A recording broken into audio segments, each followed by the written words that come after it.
तो उस दौरान शोरूम वाले से या फिर हमसे वो क्या मिस्टेक्स हो जाते हैं जिसके कारण हमें जो लॉस लगता है वो पूरी ज़िंदगी भर हमें अपने पॉकेट से बेयर करना पड़ता है। बट गेम क्या होता है, आपको जिस मॉडल की जो आरसी आपके नाम पे है, जो चेसी पे उसका नंबर है ना, तो आपको सबसे पहले ये देखना है कि आपने जो पीस लेना है वही पीस आपको देखना है। पेपर वर्क से पहले ये चीज़ करना है। अगर आपने एक बार पेपर वर्क कर दिया then everything is over. Hi guys, I am Nikhil Chaudhary and once again welcome back to my YouTube channel. So guys, आज हम बात करने वाले हैं one of the most important topic के ऊपर। ये तो मॉडिफिकेशन ना होने वाली है और ना ही कोई राइडिंग होने वाली है, बट सबसे पहली चीज़ जो हम करते हैं, चाहे वो फर्स्ट हैंड हो या सेकेंड हैंड हो, हम एक मोटरसाइकिल परचेज करते हैं। तो परचेज के दौरान सेकेंड हैंड की तो मैं बात नहीं करने वाला हूँ। इस वीडियो में बात कर रहे हैं बिल्कुल जो नई मोटरसाइकिल हम डीलरशिप या शोरूम से परचेज करके लाते हैं। तो उस दौरान शोरूम वाले से या फिर हमसे वो क्या मिस्टेक्स हो जाते हैं जिसके कारण हमें जो लॉस लगता है वो पूरे ज़िंदगी भर हमें अपने पॉकेट से बेयर करना पड़ता है। क्योंकि अगर शोरूम से आप गाड़ी परचेज करके जैसे ही बाहर निकालते हो, पेपर वर्क आपके नाम पे होता है, 5 से 15% तक का आपके जो बाइक का रेट है उसमें आपको लॉस सहना पड़ता है अगर आप सेल करते हो तो गाइस, बिना टाइम वेस्ट किए आज के इस इंपॉर्टेंट वीडियो को स्टार्ट करते हैं। और इस वीडियो में मेरे कुछ अपने पर्सनल एक्सपीरियंस भी शामिल है जिसको मैं आप लोगों के साथ शेयर करूंगा, जो कि मेरे को आरएस खरीदते टाइम हुए हैं। तो मैं वो चीज़ चाहूँगा कि आप लोग ना बेयर करो और आप लोग को भी ये चीज़ें अगर इन्फॉर्मेशन मिल जाएंगे तो बहुत ही काम की रहेगी। तो स्टार्ट करते हैं इस वीडियो को। तो भाई, सबसे पहले बात करते हैं कि आपको एक मोटरसाइकिल परचेज करनी होती है। मैं अभी शोरूम तक नहीं पहुंच रहा हूँ। सबसे पहले हम बात करते हैं डिसीजन की। अगर आपने डिसाइड किया है कि आपको कोई मोटरसाइकिल चाहिए, ऑब्वियसली मोस्टली लोगों ने पहले वो चीज़ नहीं चलाई होती है जो भी चीज़ उन्हें परचेज करना होता है। मान लो आप लोगों ने डिसाइड किया कि मुझे निंजा 300 खरीदना है, या फिर आप लोगों ने डिसाइड किया मुझे R15M खरीदनी है।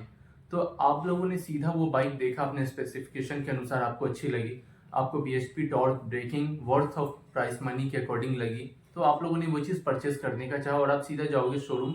और सही तरीका यही है, आप वो चीज़ परचेज करके ले आओगे।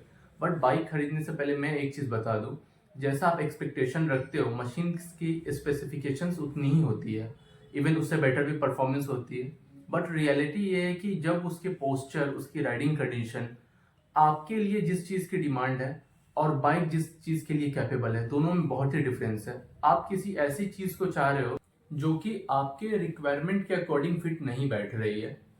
मतलब आप समझ रहे हो मैं क्या कहना चाह रहा हूँ। आप चाह कुछ और रहे हो और आपके रिक्वायरमेंट के अनुसार वो चीज़ नहीं बैठ रही है। अगर आप खरीद के लाते हो तो आप एनी कॉस्ट उसको आपको रखना ही पड़ेगा, या सेल करते हो तो 5 से 15% का आपको खरीदते ही, शोरूम से बाहर निकालते ही आपको लॉस सहना पड़ेगा। देन अगर एक साल रखते हो तो 15 से 25% का। फिर जैसे जैसे साल बढ़ती है तो आप अगर रीसेल भी करते हो तो रीसेल वैल्यू आपकी गिरती जाती है। तो इससे बेटर सबसे अच्छा तरीका ये है कि आपने एक डिसाइड किया, आपको कोई चीज़ अच्छी लगी, कोई मोटरसाइकिल, आपने सबसे पहले उसका वेरी गुड ऑप्शन, आप लोग के हाथ में आपका फ़ोन है, आप ओनरशिप रिव्यूज़ उसके देखना स्टार्ट करें। आप उस ओनर से मैच करें उसके रिव्यूज़ को, जो जिसकी लाइफस्टाइल आपके अकॉर्डिंग मैच करती है। कितनी राइडिंग आपकी रोड्स की कंडीशन कैसी है, आपकी रोज कितने किलोमीटर्स की राइडिंग है। तो वो सारी चीज़ें आप ओनरशिप रिव्यूज़ में मैच करें कि जो ओनर है क्या उनकी लाइफस्टाइल आपसे मैच हो रही है उस मोटरसाइकिल को लेकर। और इतनी चीज़ें अगर आपको समझ आ जाए तो देन आप चूज करो कि आपके कोई कांटेक्ट में क्या वो बाइक का ओनर है। आप उससे एक बार टेस्ट राइड प्रेफर करो। अगर टेस्ट राइड नहीं भी प्रेफर हो सके तो आप उनसे बात करो कि उनका राइडिंग एक्सपीरियंस कैसा रहा है उस मोटरसाइकिल के साथ। देन आप शोरूम पे जाओ। देन आप शोरूम पे जो आपको कलर चाहिए वो कलर आप उनसे डिमांड करो, जो वेरिएंट चाहिए वो वेरिएंट आप उनसे डिमांड करो। देन आप सारे शोरूम्स में आप ऑन रोड प्राइसिंग चेक करो अपने शहर की। यस, होता है ऐसा, आप जितने शोरूम्स में विजिट करोगे आपको ऑन रोड प्राइसिंग में कुछ ना कुछ डिफरेंस देखने को मिलेगा। और जहाँ पे जो सबसे रिप्यूटेड शोरूम हो और जो सबसे बेस्ट प्राइस डील आपको दे, वहां से आप डिसाइड करो कि मुझे वहां से बाइक अपनी परचेज करनी है। अब दिन करना क्या है, सारा गेम गाइज यहीं से शुरू होता है। जैसा कि मेरे साथ भी हुआ, मैंने अपनी लाइफ में 2-3 नई बाइक की डिलीवरी ली है, खुद की और बाकी लोगों की भी ली है, कार्स की या फिर मोटरसाइकिल्स की। तो अब मैं बताता हूँ कि इतना होने के बाद भी मेरे साथ इस आरएस की डिलीवरी में क्या हुआ, और आप लोग के साथ वो चीज़ें मिस्टेक्स ना हो। तो सबसे पहले बात करते हैं, आप गए शोरूम में, आपने डिमांड की कि मुझे ये वेरिएंट चाहिए, मुझे फॉर एग्जांपल RS 200 चाहिए, मुझे ये पर्ल वाइट कलर में चाहिए।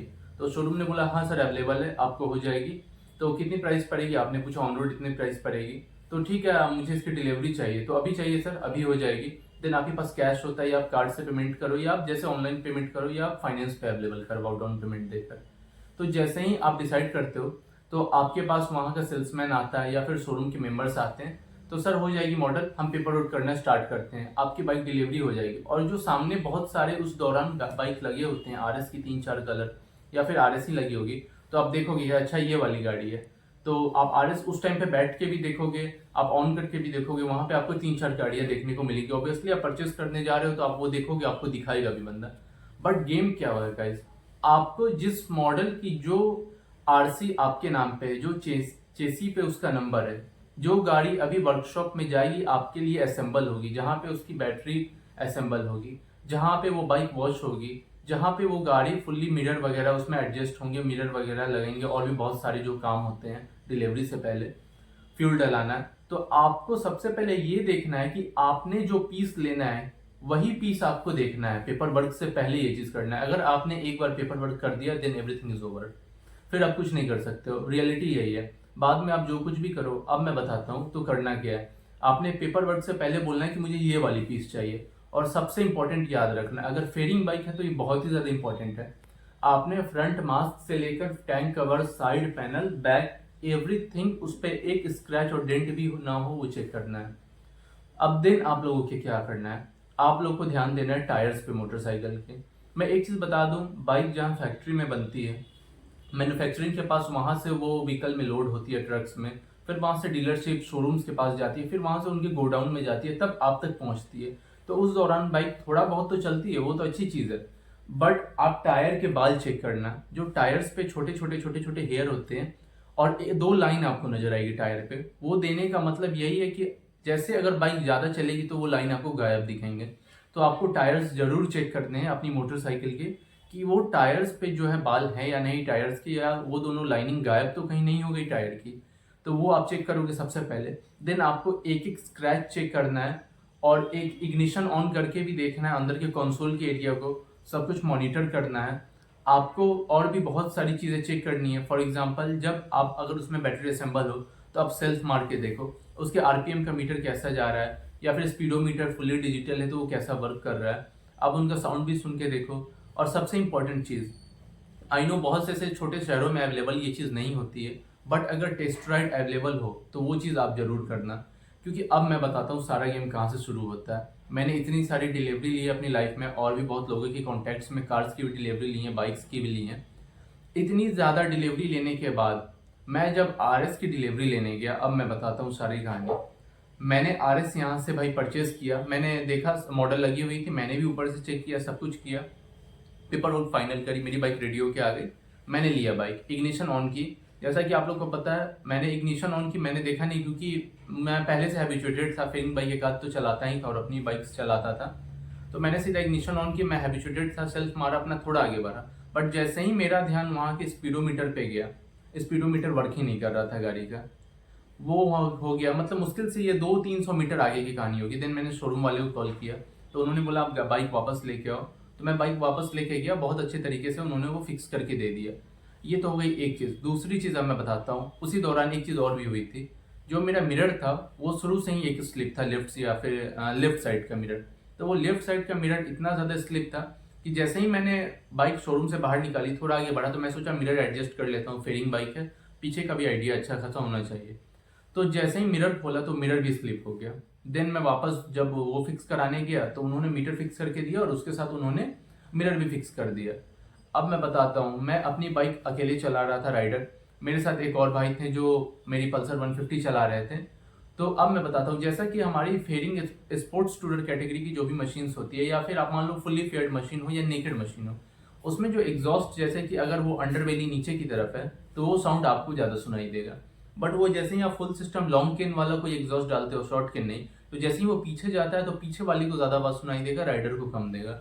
तो उसी तरीके से जो मेरा रियर डिस्क था, यानी कि जो पीछे की तरफ था, मैं तो आगे की तरफ चला रहा हूँ, मुझे बिल्कुल भी आवाज़ नहीं आ रही थी।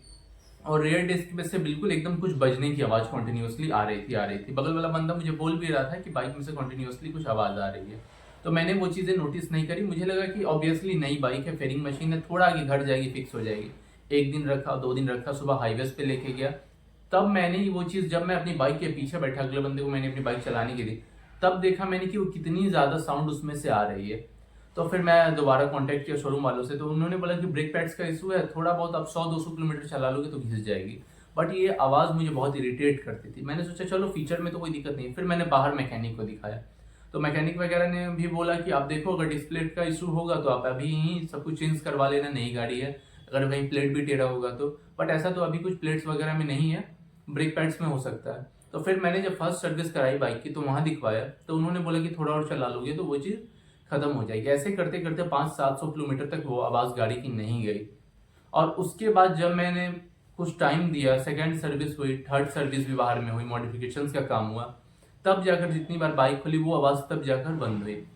मतलब आप समझ रहे हो, मैं यही कहना चाहता हूँ कि अगर आप बाइक ले रहे हो तो जिस मॉडल को, जिस पीस को आपको सिलेक्ट करना है, उस पीस की आपको टेस्ट ड्राइव वहाँ लेनी है।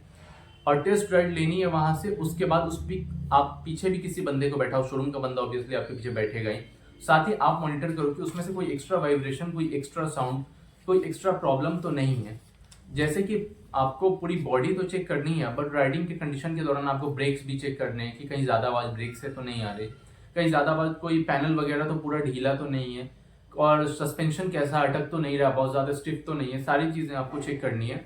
अब जब आप बाइक वापस शोरूम में लेकर आओगे देन आपको कहना है कि हाँ अब इसका पेपर वर्क करो, देन आपको पेपर वर्क करना है और फिर उसकी डिलीवरी लेनी है।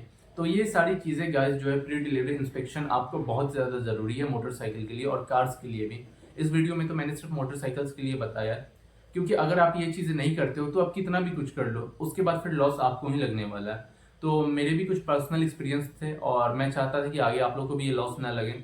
तो इस वीडियो से आप लोग को भी बहुत कुछ इन्फॉर्मेशन मिली होगी, अगर मिली होगी तो प्लीज़ वीडियो को लाइक करना, चैनल को सब्सक्राइब करना और भी ऐसे इन्फॉर्मेटिव वीडियो के लिए। और इंस्टाग्राम का लिंक मैं डिस्क्रिप्शन में दे दूंगा, वहाँ से आप फॉलो कर सकते हो। मिलते हैं एक नेक्स्ट वीडियो में, तब तक के लिए बाय, सी यू अगेन।